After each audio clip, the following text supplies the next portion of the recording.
Oi, pessoal, tudo bem? Estamos aqui mais uma vez no VZCast, nosso podcast semanal da Medicina Veterinária e da Zootecnia, aqui do CRMVMG, aquele lugar que a gente sabe, onde a gente vai conversar com pessoas super legais, bater um papo com pessoas fantásticas sobre assuntos diversos relacionados à medicina veterinária e à zootecnia. E hoje não vai ser diferente, estamos aqui com a doutora Fabiana Vilela. Doutora Fabiana Vilela, pessoal, médica veterinária pela UFMG, onde realizou seu mestrado na área de saneamento. Com quem? Com o professor Israel. Israel? Isso. Israel acho que está aposentando agora, né?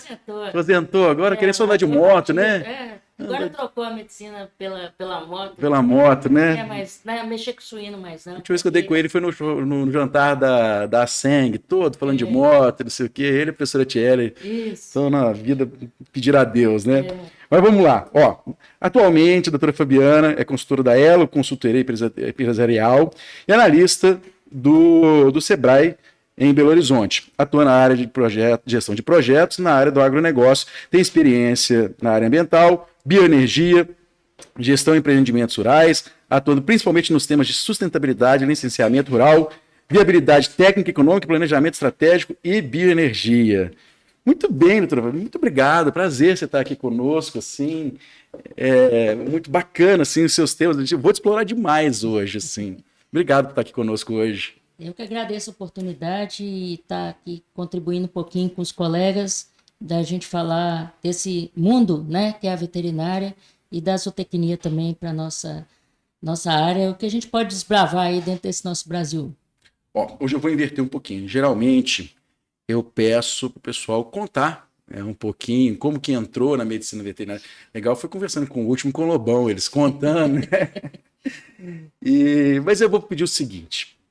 Como a sua área é uma área que às vezes a gente está muito acostumado, fala assim, veterinário, médico veterinário no Sebrae, o que você faz lá?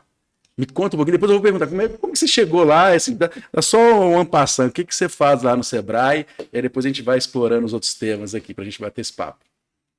Bem, o Sebrae é um mundo, né? O que a gente faz é difícil, porque lá a gente está sempre tentando aprender e tentando resolver os problemas. Então, é uma caixa de buscar soluções de problemas para os empreendimentos e os empreendedores do Brasil. Nossa unidade é a unidade de agronegócios e a gente começou a trabalhar com as principais cadeias da agricultura agropecuária mineira, começou ali com leite, café, mas hoje a gente atua com praticamente todas as cadeias do agronegócio, que são importantes em Minas, e a gente tenta se dividir um pouco ali na nossa pequena turma, nós somos 12 analistas, para um universo que nós estamos aí representando 25% do PIB do Estado, então é nada, né? Do que a gente tem de Ou vocês são trabalho, bons demais da conta e... Então, a gente não dá conta de tudo, né? Mas é um pouco disso. Então, o meu trabalho, o foco nosso é trabalhar em gestão de projetos, ou seja, construir projetos para que a gente possa trazer maior competitividade ao empresário mineiro dentro do agronegócio. Então, trabalhamos a questão de legislação, tributação, mercado, acessibilidade ao mercado, crédito, que é sempre um gargalo. Dinheiro no bolso é sempre bom, né? Sempre um gargalo para o produtor rural. Questão de certificação, às vezes algumas cadeias é preciso certificar para uma exportação, por exemplo. Questões ambientais que vem aí agora no auge, né? Quando a gente está falando de ESG, a gente deve falar um pouco disso aqui hoje. E então todo o gargalo, né? Tudo aquilo que pega no sapato do produtor rural, a gente tenta ajudá-lo para a gente vencer esses desafios e que ele possa ser cada vez mais competitivo e colocar o seu produto no mercado. Quais cadeias que vocês trabalham lá mais? Porque assim, a gente vai falar, o leite, você falou, o queijo é muito forte, né? Mas o que é mais do agro, assim, só para o pessoal entender um pouquinho essa dimensão que vocês trabalham lá. Piscicultura, suinocultura, avicultura, pecuária, a gente trabalha mais focado no leite mesmo, a pecuária de corte. A gente ainda não conseguiu ter um trabalho muito significativo por termos uma dispersão desses produtores no estado, então é difícil, você não tem uma associação, uma cooperativa, você possa conseguir unir esses produtores para trabalhar com eles. embora a gente tenha trabalho com a ABCZ, né? Frutas, né? A gente tem trabalhos de fruticultura, tanto frutas vermelhas no sul de Minas, quanto exportação de frutas lá no Jaíba.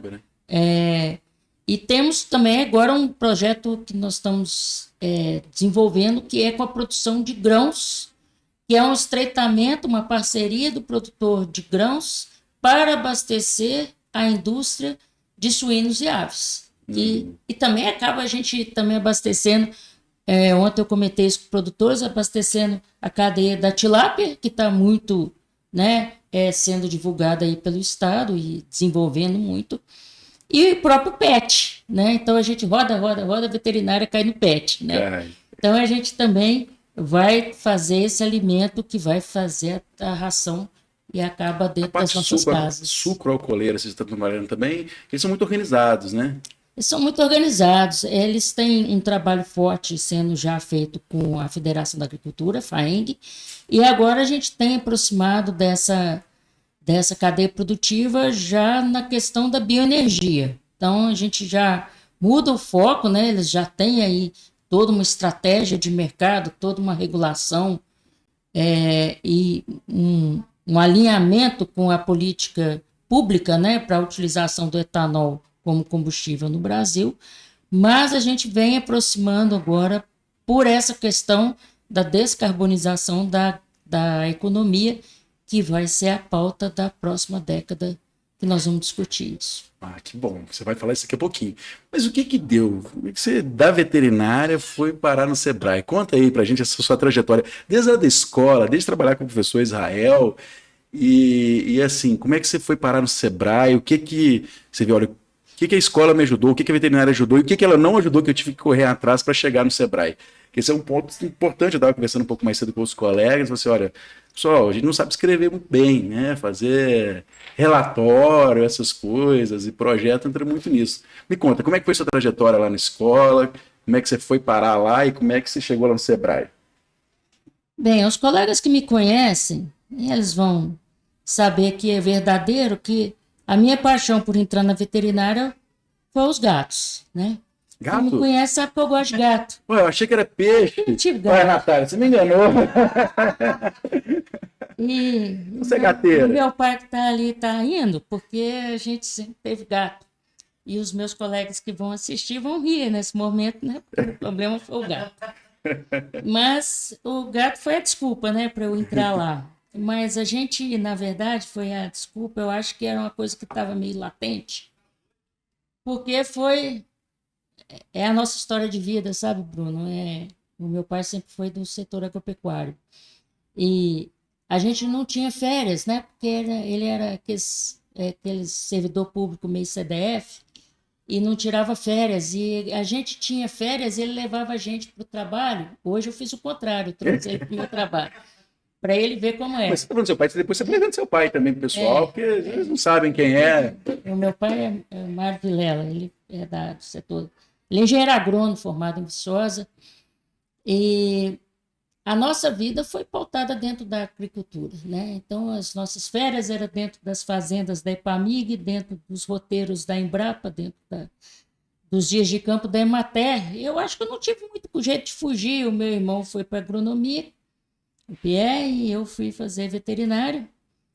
E eu acho que era uma coisa que estava meio latente na gente e o gato foi só a desculpa. Então eu caí lá dentro da veterinária por conta do gato.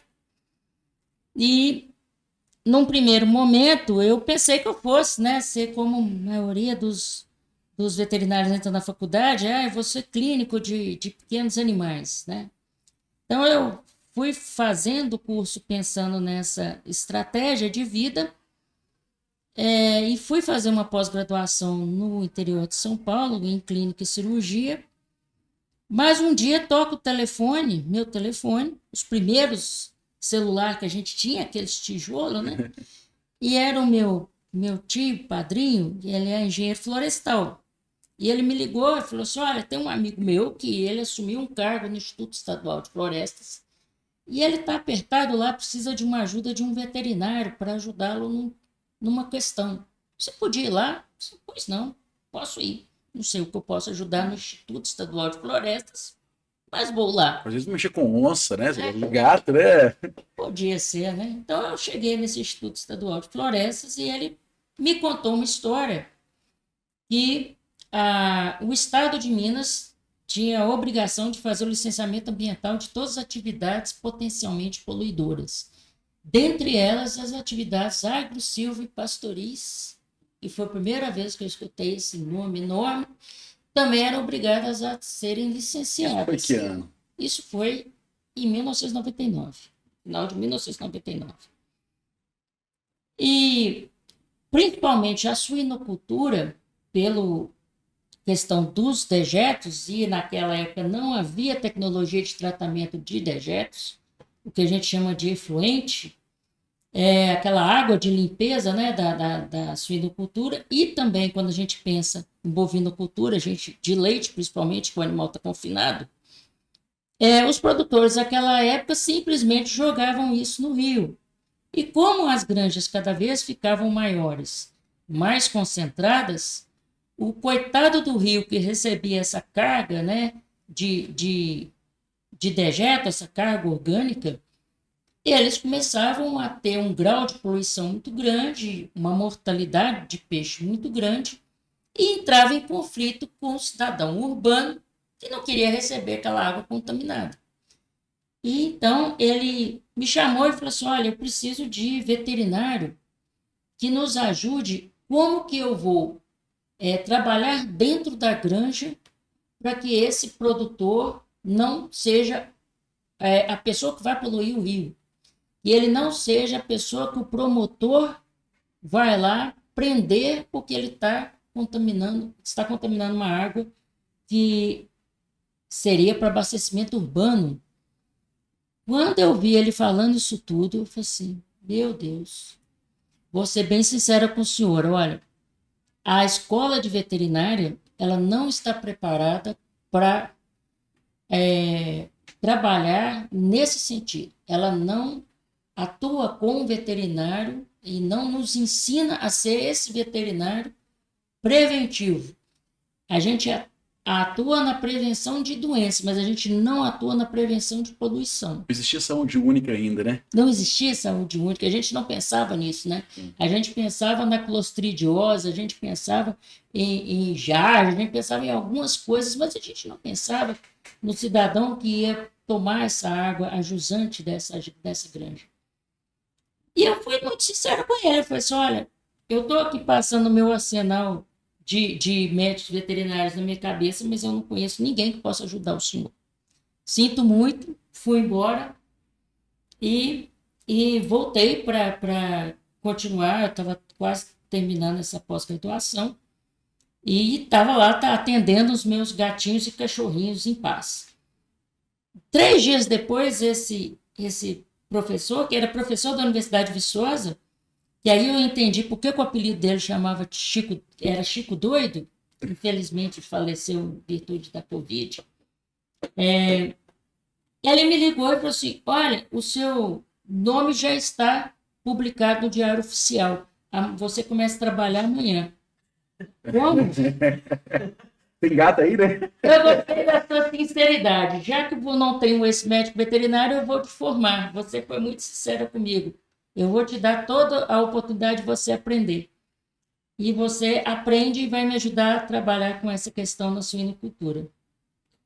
Quer queira, quer não, foi dessa forma que eu entrei e mudei minha cabeça para trabalhar com o meio ambiente. Ele me deu um livro da legislação francesa. Eu não sei falar uma palavra de francês. E eu tive que traduzir aquele livro e ler a legislação francesa, porque a nossa legislação ambiental era baseada na legislação francesa. E a Alemanha, a Bélgica e a França já tinham passado com problemas de poluição por nitrato em seu lençol freático por conta da suinocultura. E eles tinham uma legislação muito mais avançada naquele momento do que nós. Então, nós vamos entender a legislação da Europa para a gente ver o que a gente poderia fazer aqui no Brasil. Então, o Fátima, lá de Santa Catarina, o Instituto do Paraná e a gente aqui em Minas Gerais, nós fomos nos debruçar para tentar entender e ver como que a suinocultura poderia operar para que ela continuasse a crescer, que ela continuasse a ser uma grande produtora, exportadora de proteína, mas que ela não fosse uma entidade poluidora. E foi aí. Depois eu saí do IEF, porque eu queria fazer mestrado nessa área, aí a área já tinha me conquistado. Eu fui fazer o mestrado lá com o professor Israel, para a gente entender um pouco desse efluente lá da suinocultura.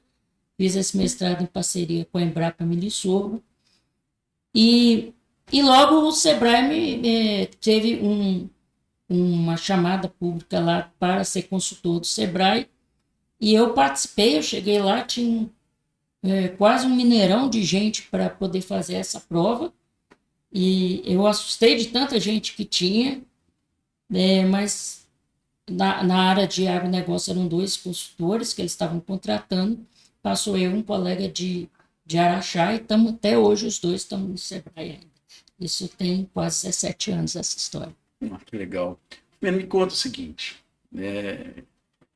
essa parte do agronegócio, hoje eu fico um pouco preocupado, assim, né? Assim, onde que a gente vai na medicina veterinária? Que a gente estava conversando mais cedo, você acabou de voltar de um evento lá em Divinópolis para falar da produção de grãos aqui. Aonde tem, aí nessas andanças minhas, aonde eu vou, que tem terra tratorável, tem agricultura. Como é que é a medicina veterinária agora? A zootecnia, ela se adapta bem a isso, mas principalmente a medicina veterinária, também a zootecnia, onde que ela vai entrar nesse modelo novo do agronegócio, onde a agricultura está mais rentável do que as produções pecuárias, ou avicultura, suinocultura? Como é que você vê isso aí? Onde que a gente deve entrar? Eu vejo o seguinte ponto. Nós temos 8 bilhões de boquinhas para alimentar. O Brasil ele vem sendo um país protagonista no abastecimento, né, dessas pessoas e da gente conseguir alimentar a população.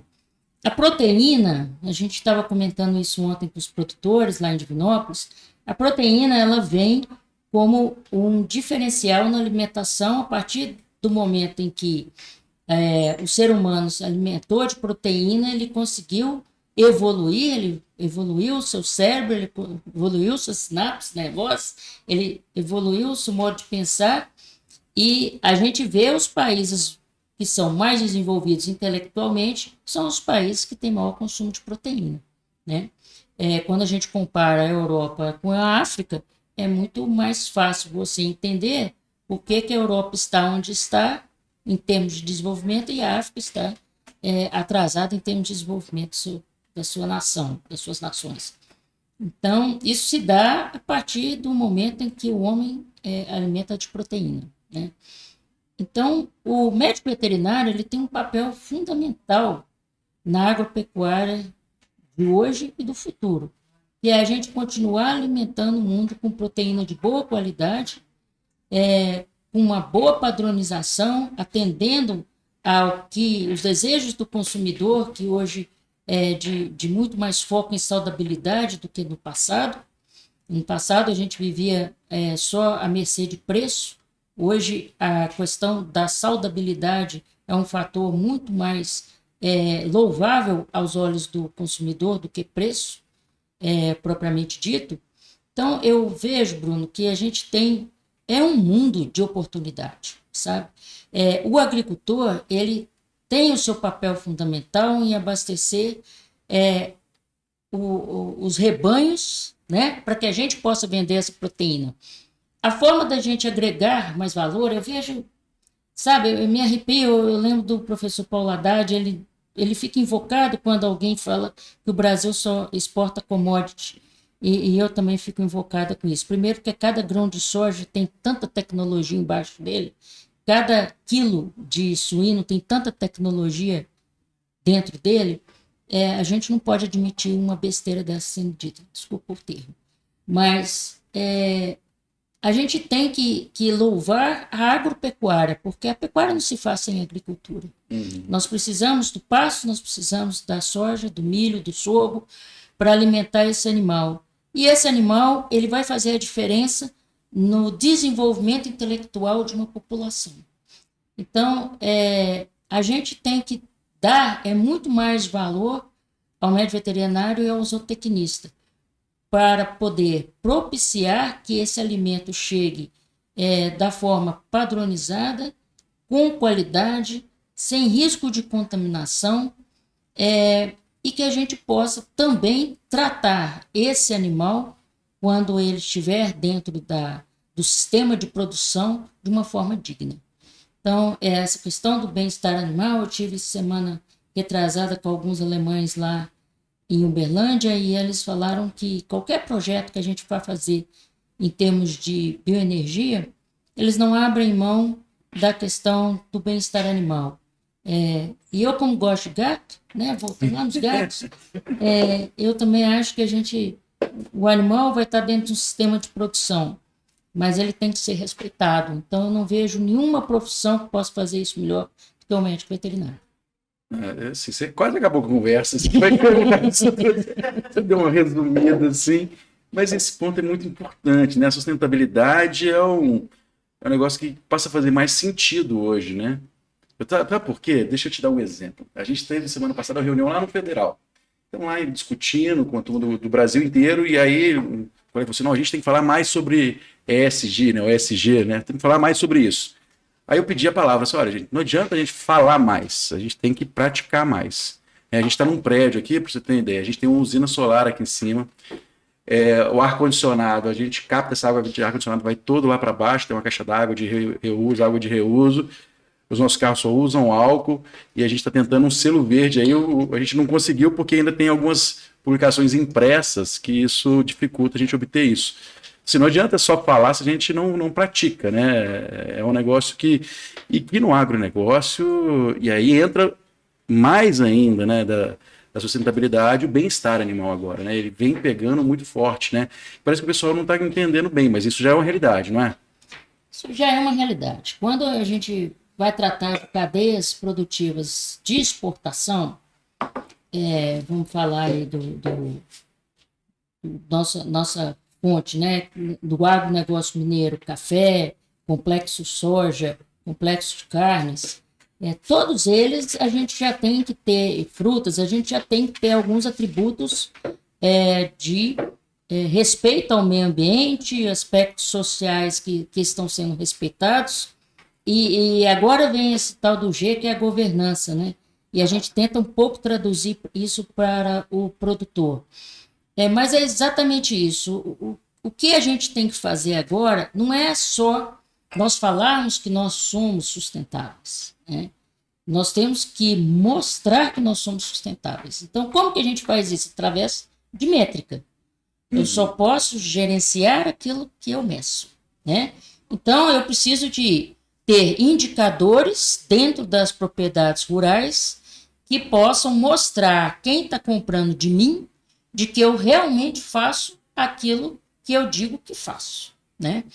Para evitar o que a gente chama de greenwashing, aquela maquiagem, né, que a gente pode fazer. Então, eu finjo que eu sou verde, né? Então, eu não posso ser assim. Então, o que o produtor tem que fazer, Bruno? Ele precisa, de fato, adequar, e esse vai ser o termo, sabe? Adequação e adaptação. Adaptação por causa do clima e adequação por causa das regras, as regras não só de legislação, do próprio consumidor, né?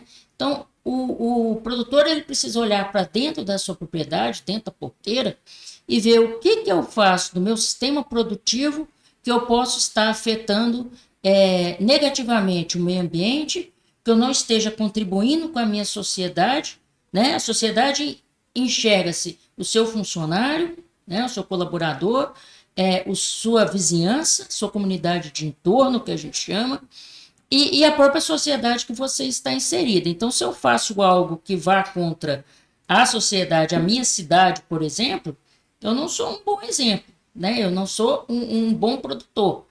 Então, essa questão da gente ter métricas e conseguir olhar para dentro das propriedades e fazer uma avaliação de como que eu estou operando para ver se eu estou sendo condizente com o discurso, né?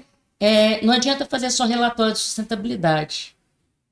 Eu falo sempre, não adianta ter fotos bonitas de passarinho que está lá na minha propriedade. Eu preciso mostrar que eu, de fato, deixo uma área para esse passarinho ser livre e que ele possa visitar a minha fazenda frequentemente. Ô Fabiana, você está lá no Sebrae avaliando projetos e trabalhando com isso. Como é que, aí pensando, né, nós, os profissionais, podemos fazer isso virar dinheiro para os produtores?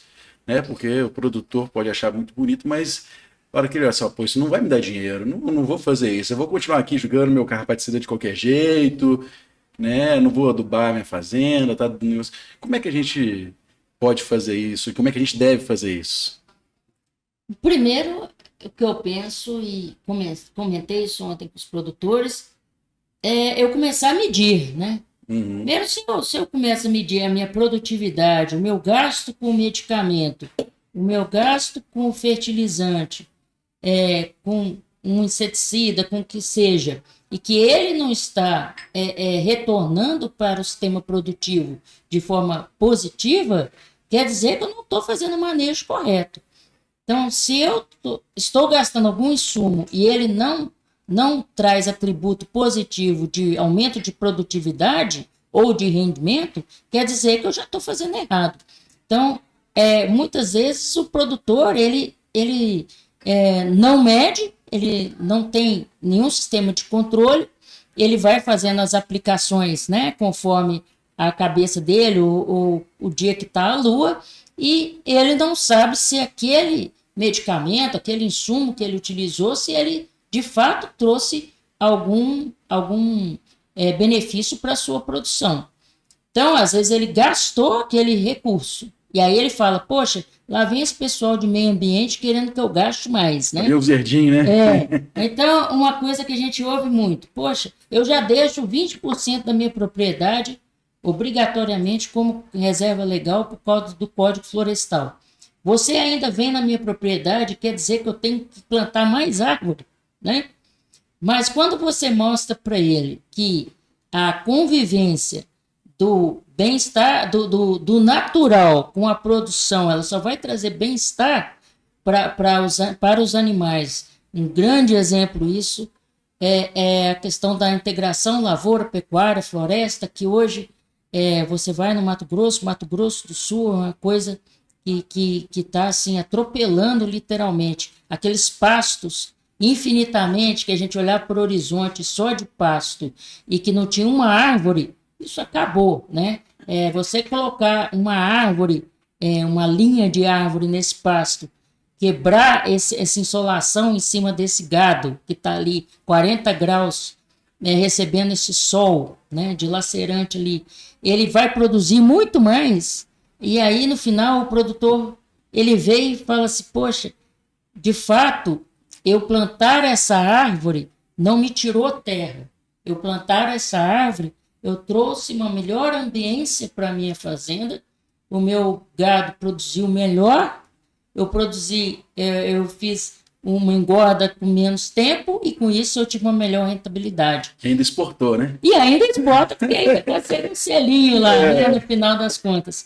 Então, eu acho, Bruno, que, de novo, o papel de nós, técnicos como consultores, e tentar mostrar a esse produtor que trabalhar conjunto, o bem-estar animal, a questão ambiental, o respeito às normas, isso vai trazer benefício para ele. Mas ele precisa para acreditar na gente, ele precisa de medir. Eu lembro com o professor Serjão que ele falava com a gente, assim, começa pedindo o pessoal para anotar no canhoto do cheque, né?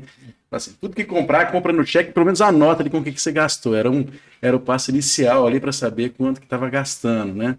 Não fazer compra fiada, não deixar anotado na caderneta, compra tudo, paga com cheque e anota. Primeiro passo, assim. Mas deixa eu te contar, falando nisso, sim, e aí que você tem trabalhado lá no Sebrae, a gente estava conversando mais cedo, eu te contei a história do Banco do Brasil, né? Que eu chamei o gerente aqui, gerente do agronegócio, Por que só agrônomo que faz projeto do Banco do Brasil? Vocês não deixam um veterinário fazer, não deixam a zootecnista? Aí o cara falou, não, vocês podem, vocês só não vão lá, né? E é outra área que também tem crescido, né? O que você vê essa área, assim, para os colegas? Para a gente abrir o leque, né? Porque a turma hoje está indo muito para a turma pro lado de pequenos, tem a questão dos projetos, e aí eu vou aproveitando a pergunta, assim, além dos projetos, além da suinocultura que você tem trabalhado, a avicultura, o que mais que vocês estão vendo lá no Sebrae? Olha, isso aqui está crescendo. Ó, abre o olho para isso aqui não está crescendo tanto, assim. Fala aí, por favor, Fabiano. Vamos lá. A questão de projetos, nós temos um amplo caminho para seguir aí com a questão da agricultura de baixo carbono. O Ministério da Agricultura lançou há 10 anos atrás o Plano ABC, Agricultura de Baixa Emissão de Carbono, né? Onde o produtor tinha um benefício de uma linha induzida para esses sistemas. Na época eram 5 linhas para que a gente pudesse fazer uma agricultura com menor emissão de carbono, entre elas floresta plantada, manejo de pastagem e recuperação de áreas, integração, projetos de integração lavoura-pecuária. E nesse ínterim, para que a gente pudesse, o produtor pudesse acessar essa linha de crédito, ele precisava de um projetista. Então, ele tinha que contratar um técnico para que fizesse o projeto, e esse técnico tinha que, dentro desse projeto, desse estudo analisado da propriedade rural, ele tinha que mostrar quanto que aquela introdução daquela nova tecnologia reduziu as emissões de carbono, para que ele pudesse acessar a linha de crédito e ter o benefício do subsídio.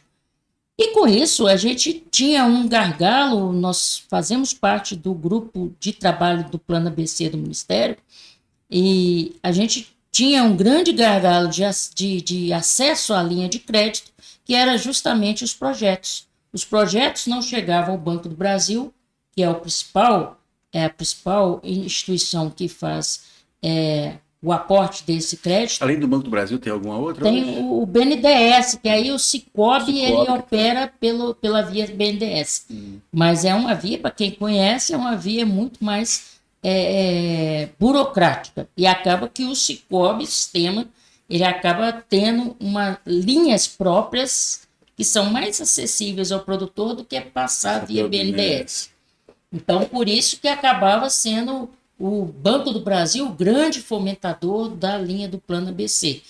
E espelho do Plano ABC era o Pronaf ABC, que era para o pequeno produtor, né? Aquela agricultura considerada familiar pela lei. É a mesma linha de raciocínio, só muda o porte do empreendimento. Mas esse projetista era o grande gargalo, porque ele não estava preparado. Veja bem, nós temos quantas faculdades de ciências agrárias no Brasil, mas esse técnico que saía, esse engenheiro agrônomo, zootecnista veterinário, que saía das faculdades, não estavam preparados para fazer o projeto pensando em baixa emissão de carbono. Que é um projeto econômico, né? De viabilidade. De viabilidade. Né? Mas se eu estava conversando com a Natália quando eu cheguei, se eu pensar na minha grade curricular, eu não estudei nada dentro da faculdade que pudesse me ajudar a fazer estudo de viabilidade técnica econômica. E eu tive que fazer depois, aí você tinha me perguntado antes, eu volto aqui, curso na Fundação Getúlio Vargas que me desse um embasamento de gestão empresarial. Então, eu tive que complementar a minha formação. E aí, Bruno, hoje a gente tem o ABC+, ele foi prorrogado, a linha foi prorrogada por mais 10 anos, e nós tivemos aí introdução de outras modalidades também, como agricultura irrigada, outras tecnologias, para que a gente possa promover essa agricultura de baixa emissão de carbono. E aí eu vou juntar uma pergunta sua com a outra. Então, o que vai ser o futuro? Né? Esse futuro que eu digo que é hoje e amanhã, né? O futuro daqui a 50 anos, hoje e amanhã. É descarbonização da economia. Não se fala em outra coisa que não seja carbono. Né? Quando a gente fala de energia e carbono, quando nós falamos de mudar de transição energética, nós estamos pensando em carbono. Quando a gente escuta o Elon Musk brigando por colocar mais satélite e brigando com o Twitter, né? Não é Twitter mais, é X, nós estamos falando de descarbonização de economia. Nós não estamos segregados do mundo enquanto médicos veterinários, nós estamos falando da mesma coisa.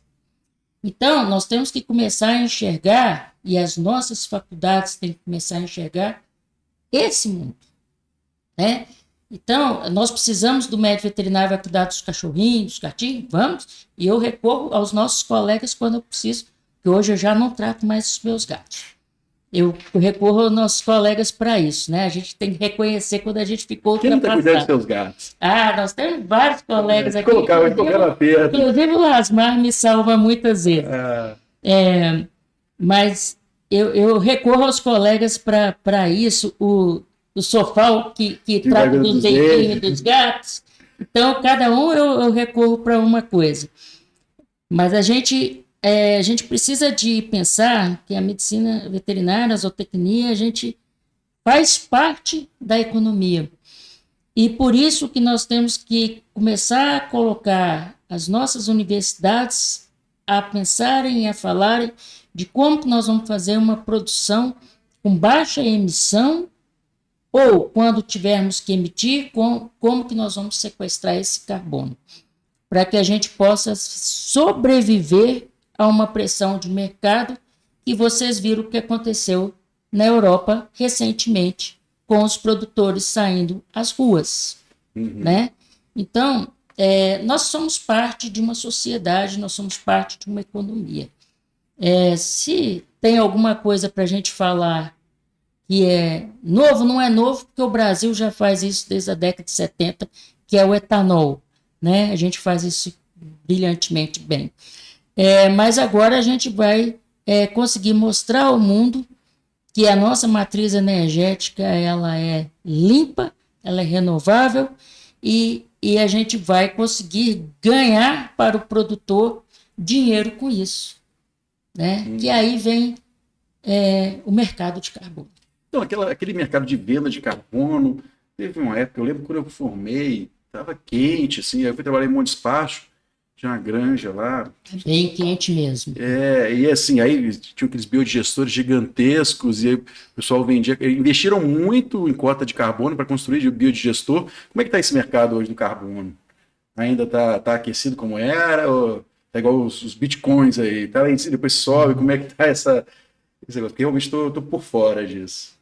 Essa história começou em Kyoto, né, na cidade japonesa, onde foi celebrado o primeiro mecanismo de desenvolvimento limpo, o MDL, onde os países desenvolvidos tinham a obrigação de reduzir as emissões, mas os países subdesenvolvidos ou não desenvolvidos, eles não tinham nenhuma contribuição, eles não tinham nenhuma obrigação de reduzir suas emissões. Então ficou muito delegado ao dito primeiro mundo que eles tinham que mudar a matriz econômica deles e parar de emitir.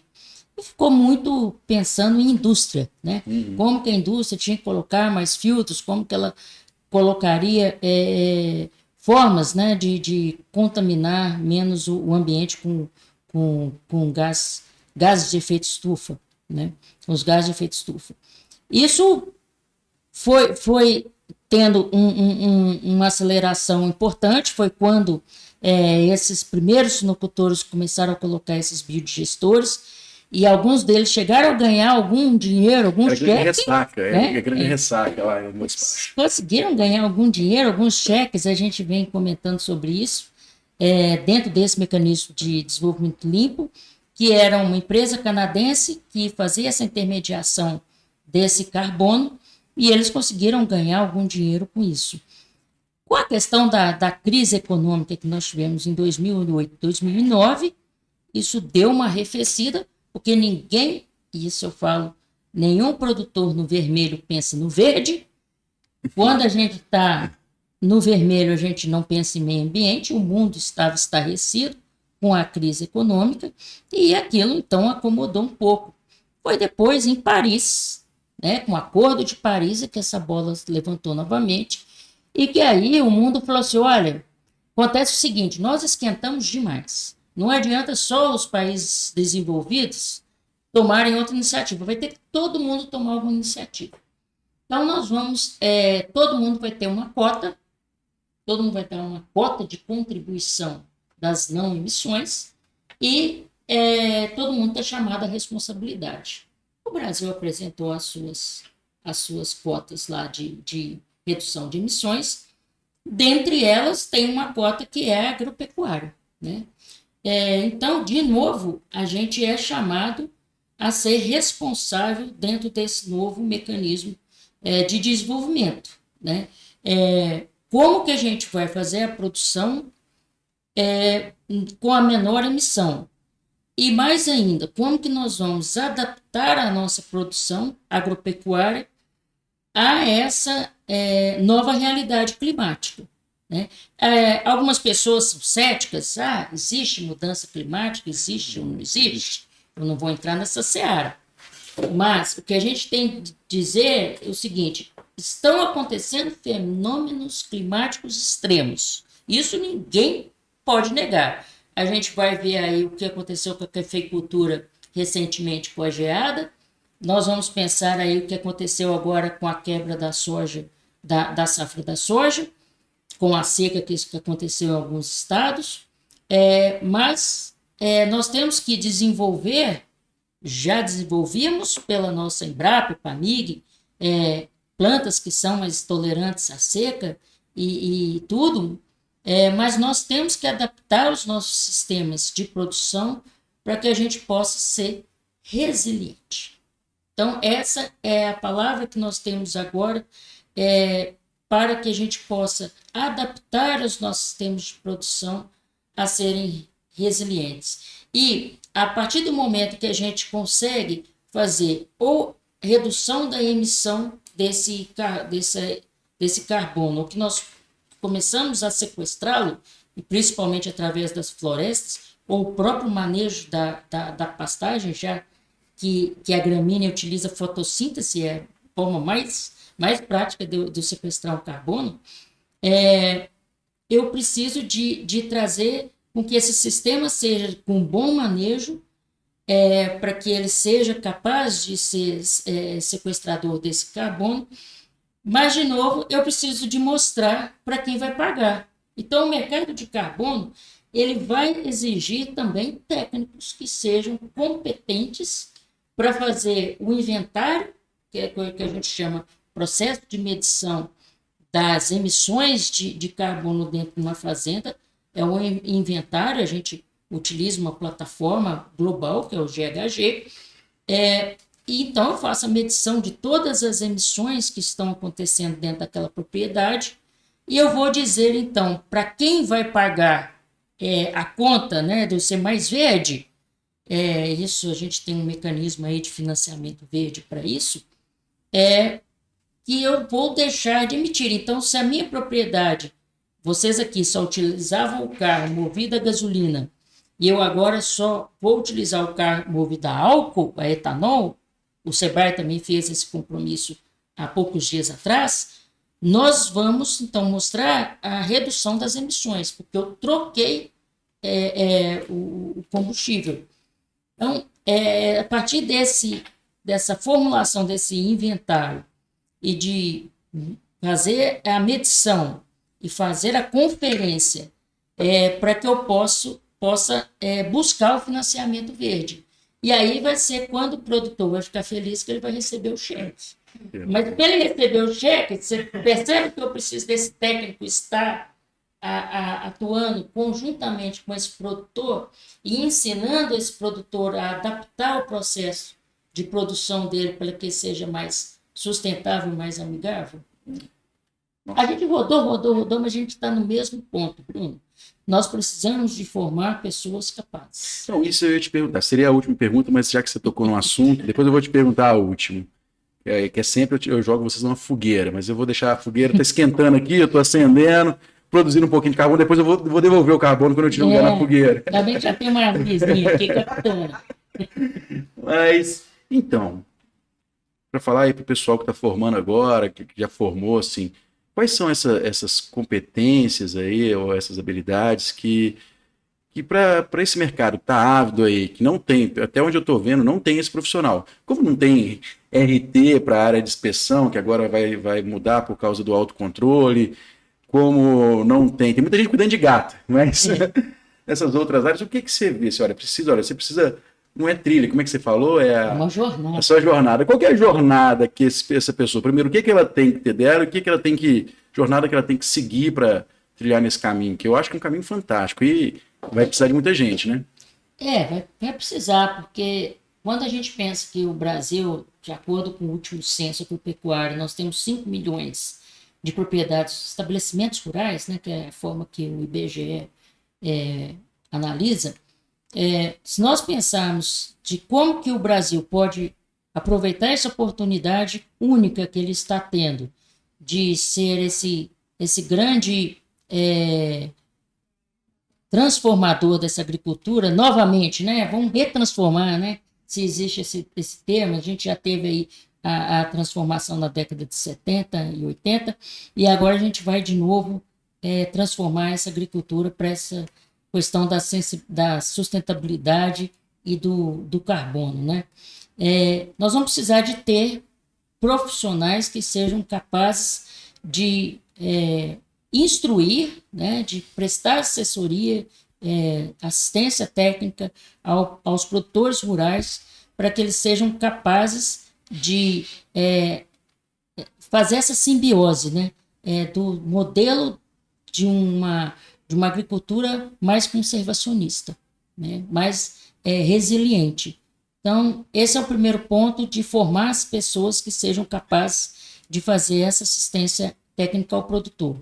Segundo que eu imagino, Bruno, esse técnico ele também tem que colocar sempre a questão econômica, financeira na ponta da lapiseira. Às vezes eu vejo isso muito em contratações acadêmicas que a gente faz pelo Sebrae.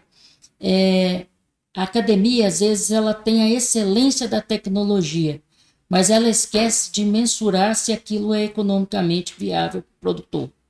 Eu posso ter uma tecnologia que seja ímpar, mas se ela for extremamente cara, se ela for custosa ao produtor, se ele tiver uma operação muito mais trabalhosa dentro do sistema dele, ele não vai utilizá-la, né? Então, a tecnologia ela tem que ser de ponta, sim, mas ela precisa ser economicamente viável e ela precisa de caber dentro dessa operação desse produtor, senão ela vai ser descartada, né?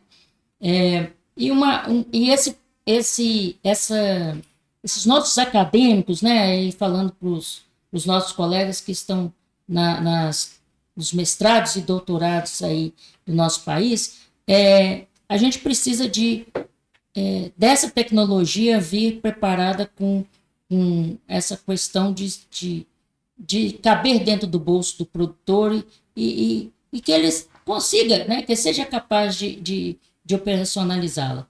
E, por fim, se eu posso inferir, essa questão do autocontrole, ela vai ser para sempre. Ela não vai ser só na inspeção. Ela vai ser na inspeção, ela vai ser na questão trabalhista, ela vai ser na questão tributária, como a gente mesmo faz a nossa declaração de imposto de renda, né?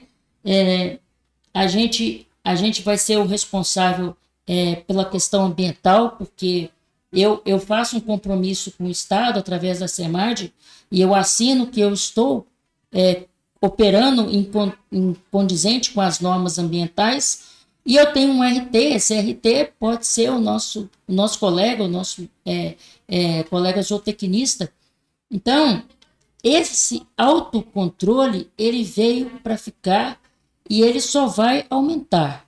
Então, nós temos também profissionais que sejam capazes para que ele ajude, né, que ele possa conduzir as operações dentro das propriedades rurais e de todos os estabelecimentos, frigoríficos, pet shop, o que a gente estiver falando, mas que ele possa ajudar esse empreendedor a estar condizente às regras, né, todas as leis normas e regras que a gente tem, a gente é o braço direito e esquerdo desse empresário, né?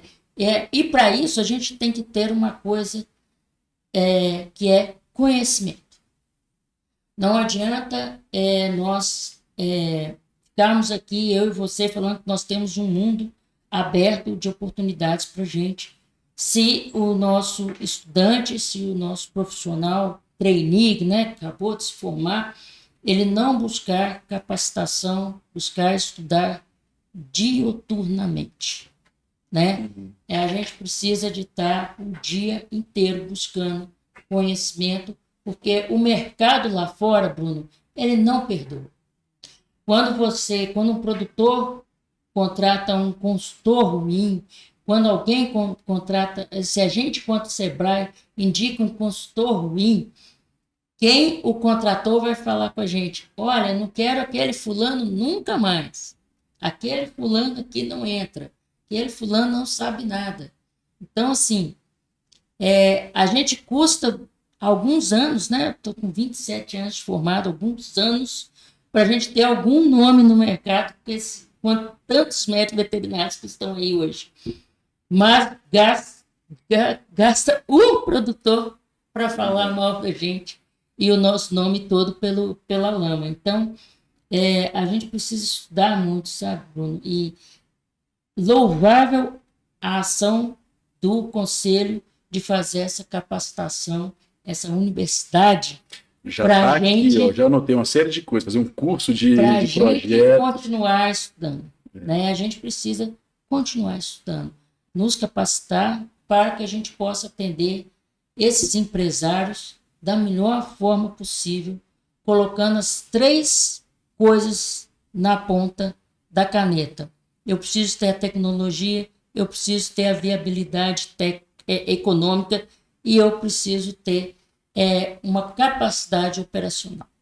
Não adianta eu levar uma máquina de lavar roupa para lavar o cachorrinho sem nenhuma mão de obra, porque o cachorrinho não vai sair vivo dali de dentro. E eu inventei uma coisa muito bacana, mas não é operacional.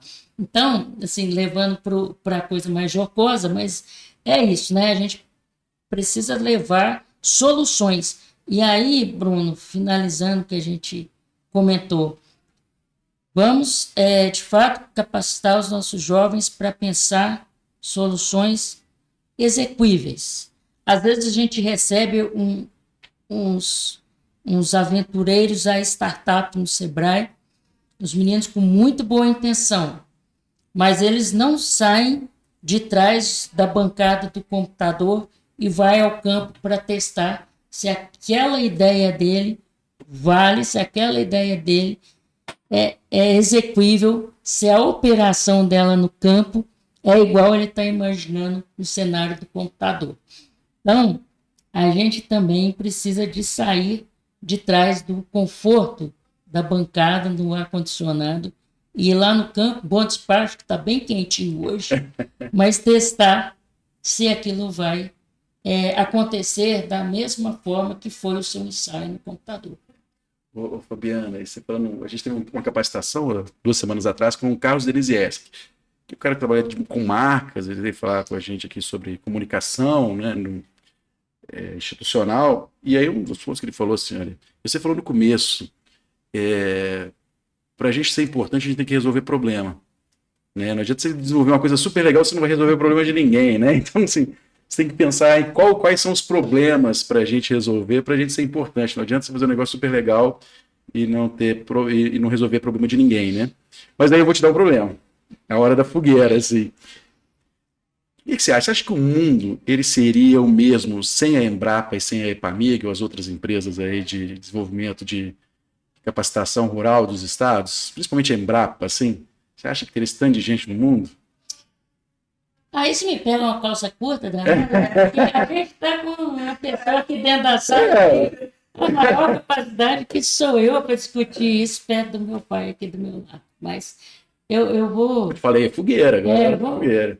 Vou ser um pouco humilde, vou lembrar do que eu vi a vida deles, né, que desenvolveram esse sistema e que eu participei, eu tive a honra e o privilégio em 2006, depois em 2009, de fazer uma pesquisa com o CGE e o Ministério de Ciência e Tecnologia. Eu fui convidada a fazer essa pesquisa de avaliar como que estava o nosso Sistema Nacional de Pesquisa Agropecuária, o SNPA. Naquela época, o que nós detectamos, Bruno, é que havia uma dicotomia, né? O próprio sistema de aprovação de projetos dentro das nossas instituições de fomento, CNPq principalmente, FAPEMIG, no caso de Minas Gerais, elas valorizam o projeto de acordo com o número de publicações que aquele autor tem. Então, quem está escrevendo o projeto, não adianta o projeto ser de uma extrema importância e relevância à sociedade. Eu preciso ver, vamos usar aqui o nome do professor Israel, já que nós falamos dele, se o professor Israel tem nota A, se ele publicou na revista AA, se quantas publicações ele tem no ano. Isso faz com que os nossos pesquisadores fiquem dentro de escritórios escrevendo artigos, né? E ele só fica preocupado em publicação. E deixa um pouco a pesquisa de lado, porque ele precisa, e aí vira um ciclo vicioso. Ele precisa da publicação para ele conseguir aprovar projeto. Ele aprovar projeto, ele precisa de publicar. Então, grande parte do conhecimento e do tempo do nosso pesquisador, ele está depositado em artigos que talvez ninguém vá ler, né? Porque a gente tem ainda o problema da língua, né? A linguagem que é utilizada nos artigos científicos não é a linguagem que o produtor vai ler, né? Então, ainda a gente tem esse problema, não é uma transferência de tecnologia. Eles publicam para eles mesmos, né? E eu fico publicando em revistas porque eu preciso disso para poder aprovar no CNPq, eu preciso de aprovar na FAPEMIG. Isso foi um ponto que nós constatamos e eu acho que isso não mudou até hoje. O segundo ponto, o próprio sistema de pesquisa, ele necessitar somente de recurso público para existir, e na época das marés piores do Brasil em termos econômicos, em que a gente teve, né, menor financiamento para ciência e tecnologia, o país não estava bem das pernas, a gente sofria porque então não tinha dinheiro para fazer pesquisa, né? E como que a Embrapa ela tem resolvido isso em algumas cadeias produtivas? E falando do mundo veterinário, vamos usar isso na gada de corte, na Embrapa Gada de Corte, ela fez parceria com as empresas, né? Então, as grandes empresas, isso eu vi muito, Bruno, na civicultura, isso acontece muito dentro da Universidade de Viçosa. Nós temos a CIF, Sociedade de Investigações Florestais, que era isso, como que eu vou resolver o problema, né? O problema existe, ele é latente, ele está lá dentro da empresa, vamos dizer, uma Suzano, por exemplo, e eu tenho uma Universidade de Viçosa. Como que eu vou fazer essas duas se encontrarem? O pai sempre disse isso, essas duas instituições elas andam numa avenida, uma paralela infinita, de que eles nunca se encontram, né? A academia com a empresa. Então, e de vez em quando a gente acha umas instituições que vêm fazer isso, né? Lá em fazer Coronel esse Pacheco casamento. também tem... Coronel Pacheco fez isso depois. A Embrapa Instrumentação, lá em São Carlos, faz isso maravilhosamente bem, com a Universidade de São Paulo, com a Universidade de São Carlos, né? Na questão de drones, toda a automação da nossa agricultura é feita em parceria público-privada. Então, eu vejo que hoje a gente tem esse caminho, né? Quando a gente nós estávamos lá em Uberlândia semana passada, para comentar com os suinocultores e avicultores sobre essa história, né, do hidrogênio verde, né, que está tão falado aí, como que essas duas cadeias podem aproveitar esse know-how, nós de novo falamos em parceria público-privada.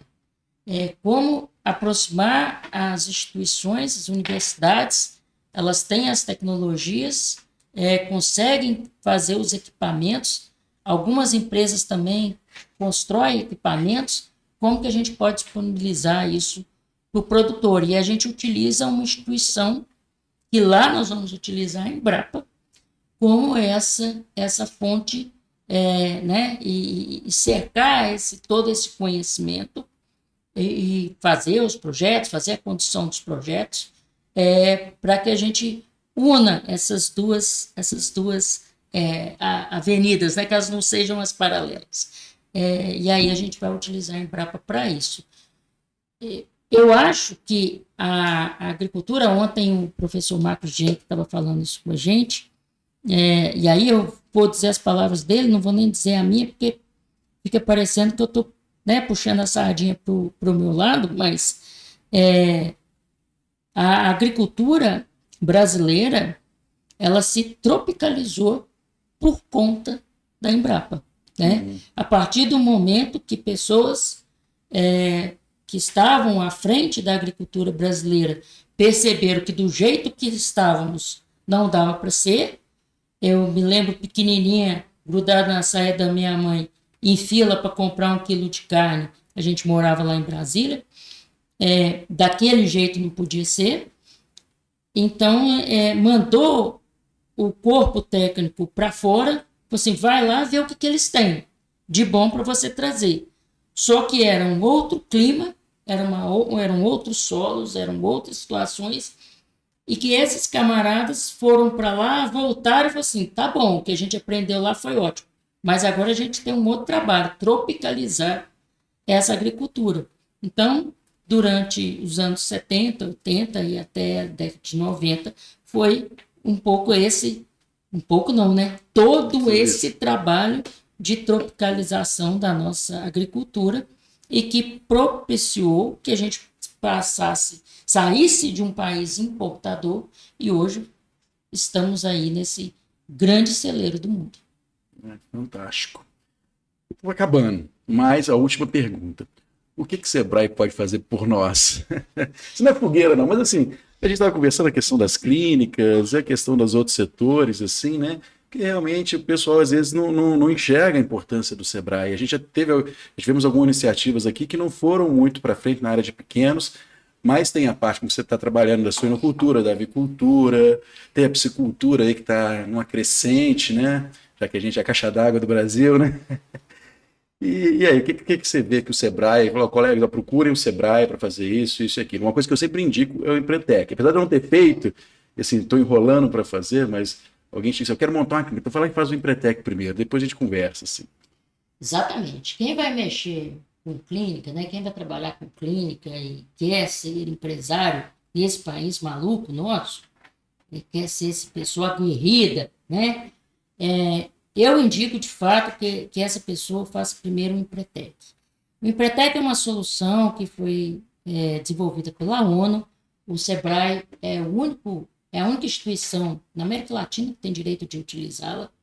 E ele é uma metodologia, uma imersão. Você fica sentado dentro de uma sala 5 dias, onde você vai entrar um Bruno e vai sair um outro Bruno, totalmente diferente, porque ele vai te fazer vencer desafios e ver se você tem capacidade e resiliência de ser esse empresário, né? Então, ele vai te colocar no fogo mesmo, sabe, Bruno? Para ver como que você se sai quando você está sob pressão. Tipo o que acontece no BBB, né? No Big Brother, quando tem pessoas sob pressão, vigiadas 24 horas por dia. Se a pessoa não surtar e pedir para sair, ela no final vai ganhar R$1 milhão, não é isso? Então, é mais ou menos isso, né?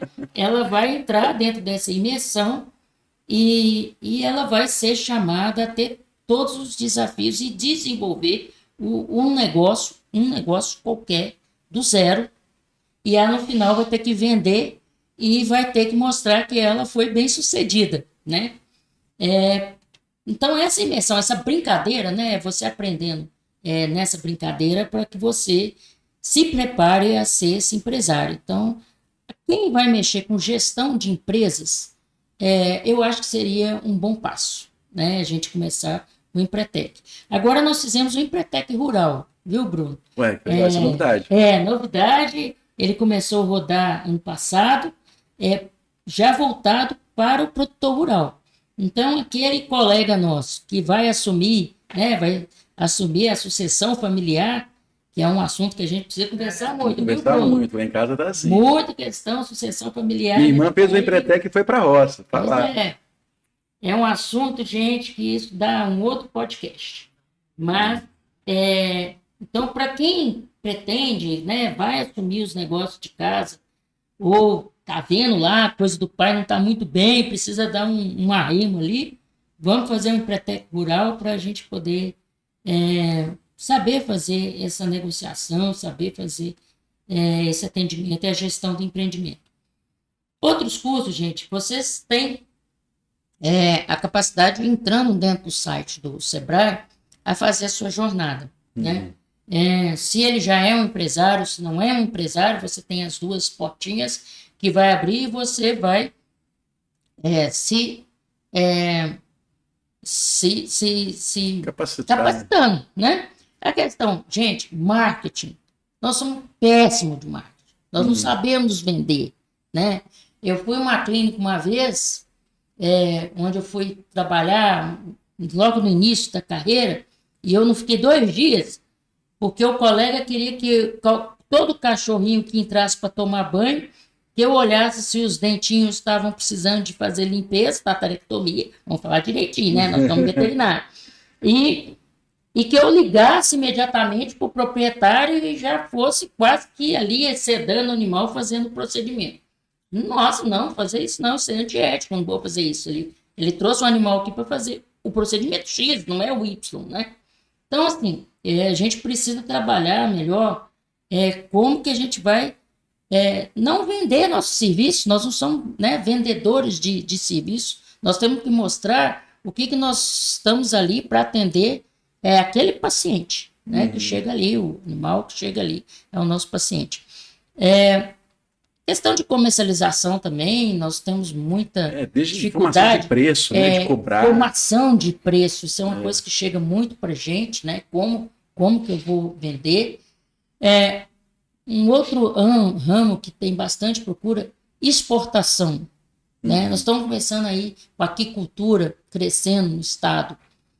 Como que a gente vai colocar esse produto lá fora? Hoje a gente não tem tilápia para abastecer o nosso consumo interno, mas a partir do momento que nós tivermos, como que a gente pode crescer e fazer a exportação de pescado e mesmo não vamos pensar só em tilápia, né? Esse peixe ornamental, nós temos um peixinho ornamental lá do polo de Muriaé, né? A gente vem trabalhando com eles aí um pouquinho. Temos a parte de regularização ambiental, lembrando aqui do polo de Muriaé, que eles estão precisando disso. É um peixinho desse tamanho, mas ele precisa de 5 documentos, né? Do Ministério da Agricultura, do IEF, da SEMAG, da licença ambiental, da autorização de funcionamento da prefeitura. Então, como que um psicultor que está lá mexendo com seu peixinho ornamental sabe todas essas burocracias, como que ele sabe legalizar a sua produção? E se ele não tem nada legalizado, ele vai vender no mercado que não é o melhor. Vai perder dinheiro, né? Ele vai perder dinheiro. Então, só um minutinho. Então, é isso que a gente tem que trabalhar, sabe, Bruno? Essa questão de como trazer essa regularização, esse momento todo de legislação para que o nosso produtor saiba trabalhar. Fabiano, foi fantástico, sim, muito bacana. Você já deu várias ideias para outros podcasts, eu tenho só que agradecer você estar aqui com a gente. Vamos sim, Bruno, eu que agradeço. A gente tem aí, o Sebrae está aberto, o nosso site está lá para vocês fazerem a sua jornada de conhecimento e nós temos nosso 0800, vocês podem entrar em contato conosco e a nossa unidade de agronegócio também está à disposição para a gente conversar bastante e falarmos mais. Que legal. Pessoal, então encerramos nosso VZCast, nos vemos na semana que vem e lembra, nos sigam nas redes sociais, no Spotify, onde for, a gente está sempre junto. Tchau, tchau. Tá ok, tchau, gente.